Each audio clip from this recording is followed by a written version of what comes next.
Di sebuah lembah terpencil, tersembunyi di balik hutan lebat, terdapat sebuah desa bernama Gunung Asih.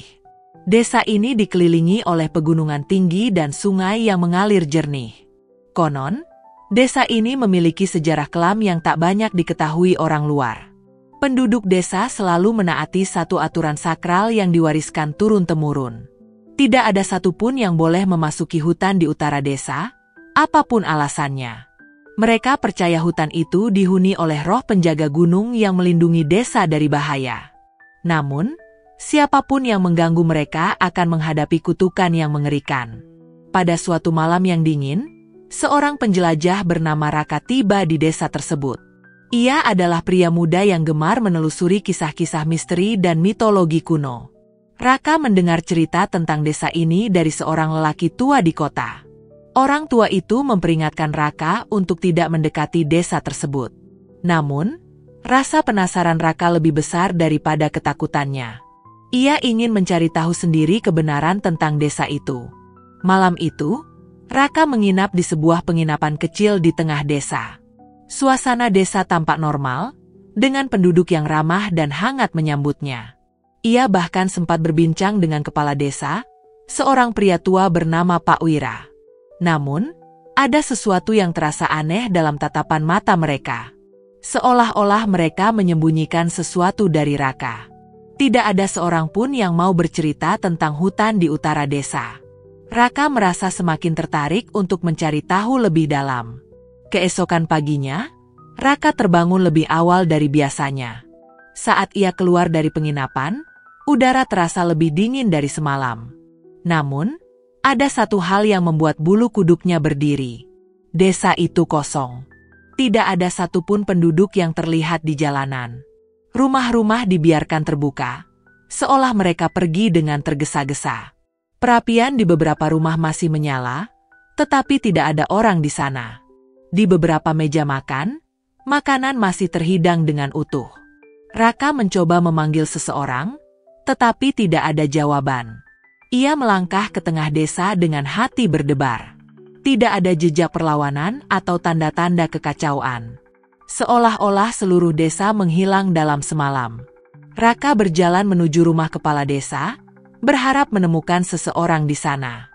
Namun, pintu rumah itu terbuka lebar, dan bagian dalamnya kosong. Ia menemukan selembar kertas tua di atas meja kayu. Kertas itu bertuliskan aksara kuno yang tidak bisa ia pahami. Tiba-tiba, angin bertiup kencang, membuat jendela rumah berderak keras. Dari kejauhan, terdengar suara gemerisik yang tidak wajar. Raka merasakan sesuatu yang tidak beres. Ia berbalik dan melihat sesuatu di tengah lapangan desa. Sebuah batu besar hitam yang semalam belum ada di sana. Batu itu berbentuk seperti monolit dengan permukaan kasar. Saat Raka mendekatinya, ia merasakan hawa dingin yang menyelimuti batu tersebut. Di permukaannya, ada ukiran simbol-simbol aneh yang terasa asing bagi Raka. Di sisi batu itu, ia menemukan sesuatu yang membuatnya terkejut. Sebuah tangan manusia muncul dari dalam tanah, mengenakan cincin emas yang berdebu. Raka tersentak mundur dengan napas tersengal. Siapa yang terkubur di bawah batu itu? Dan mengapa desa ini mendadak kosong? Matahari mulai tenggelam di ufuk barat, membuat desa semakin mencekam. Kabut tipis mulai turun dari arah hutan di utara desa. Raka melihat kabut itu perlahan menyelimuti tanah dan rumah-rumah kosong. Tiba-tiba, ia mendengar suara langkah kaki dari dalam kabut. Bukan hanya satu atau dua langkah, melainkan puluhan, mungkin ratusan. Namun, ketika ia menajamkan pandangannya, tidak ada siapapun di sana. Suara itu semakin mendekat, membuat jantung Raka berdegup kencang. Lalu, terdengar suara perempuan berbisik di telinganya. "Kau ingin tahu kebenarannya? Ikuti kabut ini, tapi jangan menyesal." Raka menoleh cepat, tetapi tidak ada siapa-siapa di belakangnya. Ia merasakan bulu kuduknya berdiri. Bisikan itu terdengar begitu nyata. Raka menatap hutan di utara desa yang kini diselimuti kabut tebal. Langkah kakinya mulai ragu, tetapi rasa ingin tahunya lebih besar. Apakah benar hutan itu menyimpan rahasia hilangnya penduduk desa? Ataukah mereka menjadi korban dari kutukan yang dipercayai selama ini? Angin berhembus semakin kencang, membuat ranting-ranting pohon bergoyang. Raka mencoba menenangkan dirinya dan berpikir jernih. Namun, sebelum ia bisa memutuskan, terdengar suara jeritan panjang dari dalam hutan. Jeritan itu terdengar begitu memilukan dan mengerikan.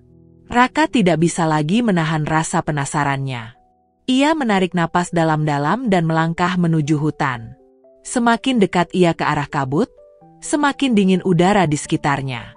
Napasnya membentuk uap putih meski hari belum terlalu malam. Ia merasakan ada sesuatu yang mengawasinya dari dalam kabut. Setiap langkah yang ia ambil, suara langkah lain mengikutinya. Tapi tetap, tidak ada siapapun di sana. Raka berhenti di tepi hutan, menatap ke dalam kegelapan yang menyelimuti pepohonan.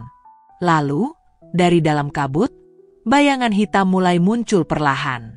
Sosok itu tinggi, dengan mata merah yang bersinar dalam gelap. Raka ingin berbalik dan lari, tetapi kakinya terasa berat. Sosok itu mengangkat tangannya, menunjuk langsung ke arah Raka. Kemudian terdengar suara gemuruh, seakan sesuatu bangkit dari dalam bumi. Lalu, kabut itu menelan Raka dalam sekejap. Apa yang sebenarnya terjadi di desa ini? Dan siapa sosok yang berbicara kepadanya? Kabut tebal melingkupi tubuh Raka, membuatnya tak bisa melihat apapun di sekitarnya. Udara terasa lebih dingin, menusuk hingga ke tulang. Suara jeritan yang sebelumnya terdengar kini berubah menjadi bisikan yang mengelilinginya. Raka mencoba bergerak, tetapi kakinya terasa berat, seperti ada sesuatu yang menahannya. Dalam kepanikan, ia menutup matanya sejenak dan menarik napas dalam-dalam. Ketika ia membuka mata, kabut perlahan menghilang, dan ia mendapati dirinya berada di sebuah tempat yang berbeda. Desa Gunung Asih yang tadi sunyi kini tampak seperti di masa lampau. Rumah-rumah yang tadi kosong kini dipenuhi oleh penduduk desa yang sibuk beraktivitas. Anak-anak berlarian di jalanan, para ibu menumbuk padi, dan lelaki desa bekerja di sawah. Raka tertegun. Apa yang sebenarnya terjadi?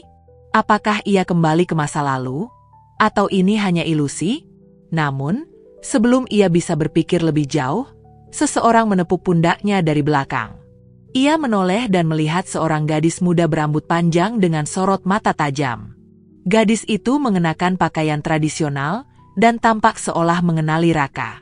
"Kau bukan dari sini, bukan?" tanya gadis itu dengan suara pelan.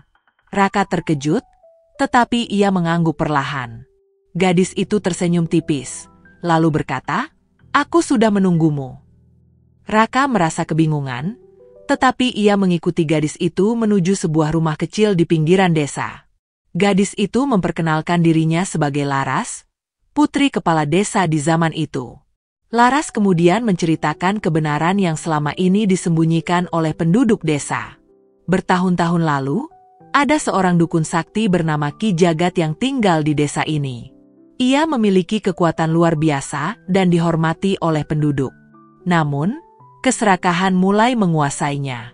Ia ingin menguasai desa sepenuhnya dan meminta penduduk untuk menyembahnya sebagai dewa. Kepala desa menolak, dan terjadilah pertarungan antara Ki Jagat dan penduduk. Dengan ilmu hitamnya, Ki Jagat mengutuk seluruh desa agar mereka tidak pernah bisa meninggalkan tempat ini. Setiap kali ada orang luar yang datang, mereka akan hilang bersama desa dalam satu malam. Kutukan itu masih berlaku hingga sekarang, ujar Laras dengan nada sedih. Raka menelan ludah, mencoba memahami apa yang baru saja ia dengar. Jadi, semua penduduk desa yang menghilang, termasuk aku, sekarang menjadi bagian dari kutukan itu? Tanyanya. Laras mengangguk pelan. Tapi kau berbeda, lanjutnya. Kau masih punya kesempatan untuk keluar. Raka terkejut. Bagaimana caranya? Laras menghela napas. Kau harus menemukan batu segel yang mengunci jiwa Ki Jagat. Hanya dengan menghancurkannya, kutukan ini bisa dipatahkan. Namun, batu itu disembunyikan jauh di dalam hutan utara. Raka mengingat batu hitam yang ia lihat di tengah desa tadi. Apakah itu batunya? Tanyanya. Laras menggeleng. Itu hanya pintu gerbangnya. Batu segel yang asli dijaga oleh roh penjaga gunung yang diciptakan oleh Ki Jagat. Tidak ada yang pernah berhasil melewatinya. Raka tahu ini adalah kesempatan satu-satunya untuk menyelamatkan desa.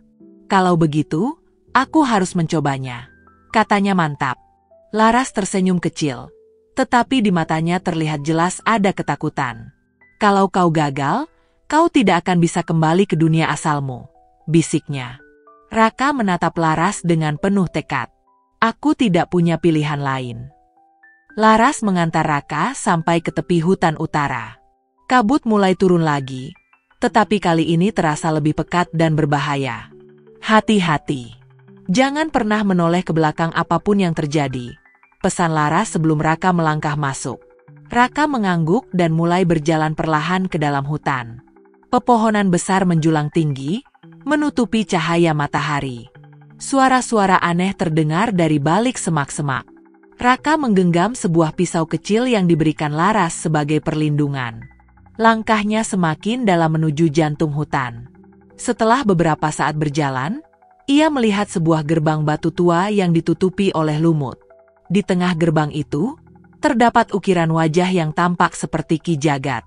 Tiba-tiba, tanah di sekitarnya bergetar. Dari balik pepohonan, muncul sosok tinggi berwarna hitam dengan mata merah menyala. Itu adalah penjaga batu segel, roh yang melindungi kutukan Ki Jagat. Makhluk itu bergerak cepat, meluncur ke arah Raka dengan kecepatan luar biasa. Raka melompat ke samping, menghindari serangan itu. Tanah tempat ia berdiri retak akibat hantaman makhluk tersebut. Aku harus melewati ini, gumam Raka dengan napas terengah-engah. Makhluk itu kembali menyerang, mengayunkan tangannya yang besar seperti cakar. Raka berguling ke samping dan menusukkan pisaunya ke tubuh makhluk itu. Namun, pisau itu tidak melukainya sama sekali. Makhluk itu justru semakin marah. Raka mundur perlahan, mencari cara untuk mengalahkannya. Lalu, ia teringat sesuatu yang dikatakan Laras. Penjaga itu adalah bagian dari kutukan. Ia hanya bisa dikalahkan dengan cara yang sama seperti Ki Jagat menguncinya. Raka melihat ukiran wajah Ki Jagat di gerbang batu itu. Mungkin itu kuncinya, pikirnya. Ia berlari ke arah gerbang batu, sementara makhluk itu mengejarnya dengan buas. Saat ia hampir mencapai gerbang, makhluk itu melompat dan mengayunkan cakarnya. Raka berhasil menghindar di detik terakhir. Ia menekan ukiran wajah Ki Jagat di gerbang dengan tangannya. Seketika, cahaya merah menyala dari batu itu. Makhluk penjaga berteriak keras. Tubuhnya mulai retak dan meleleh seperti lilin terbakar. Suara raungan menggema di seluruh hutan. Makhluk itu menghilang dalam cahaya merah yang semakin terang. Raka terjatuh, napasnya tersengal. Raka berdiri di depan batu segel yang bercahaya keemasan. Napasnya tersengal karena pertarungan melawan penjaga gerbang. Udara di dalam gua terasa berat, seolah ada kekuatan yang menekan tubuhnya. Cahaya dari batu segel berdenyut perlahan, seperti jantung yang berdetak. Sebelum ia mendekatinya, terdengar suara tawa menggema di dalam gua. Suara itu dalam, menyeramkan, dan penuh dengan keangkuhan. Kau pikir semudah itu menghapus kutukan yang telah aku ciptakan? Ujar suara itu. Dari balik bayangan, muncul sosok Ki Jagat, sang dukun sakti, dalam wujud bayangan hitam yang bergoyang. Raka mundur beberapa langkah, menyadari bahaya yang mengintai. Aku telah menunggu orang sepertimu, kata Ki Jagat dengan nada sinis. Seseorang yang cukup bodoh untuk mencoba menghancurkan segel ini. Raka menegakkan tubuhnya dan berkata, kutukan ini harus berakhir. Aku akan menghancurkan batu segel itu. Ki Jagat tertawa sinis, lalu mengangkat tangannya. Bayangan hitam keluar dari tubuh Ki Jagat, membentuk tangan raksasa yang mencoba mencengkeram Raka. Raka melompat ke samping, menghindari serangan itu. Bayangan lain mulai muncul dari dinding gua, membentuk wajah-wajah menyeramkan. Wajah-wajah itu adalah jiwa-jiwa terperangkap dalam kutukan selama berabad-abad. Kau tidak bisa menang melawanku, kata Ki Jagat dengan penuh keyakinan. Setiap orang yang mencoba menghancurkan segel ini akan menjadi bagian dari kekuatanku. Raka menggenggam pisaunya erat, menyiapkan diri menghadapi serangan berikutnya. Ia tahu senjata biasa tidak akan cukup melawan kekuatan gelap Ki Jagat. Raka harus menemukan celah untuk mengalahkannya. Raka mencoba mendekati batu segel, namun bayangan Ki Jagat terus menghalangi jalannya. Setiap kali ia mendekat, bayangan itu semakin kuat menahannya. Aku harus mencari celah, pikir Raka dengan keras.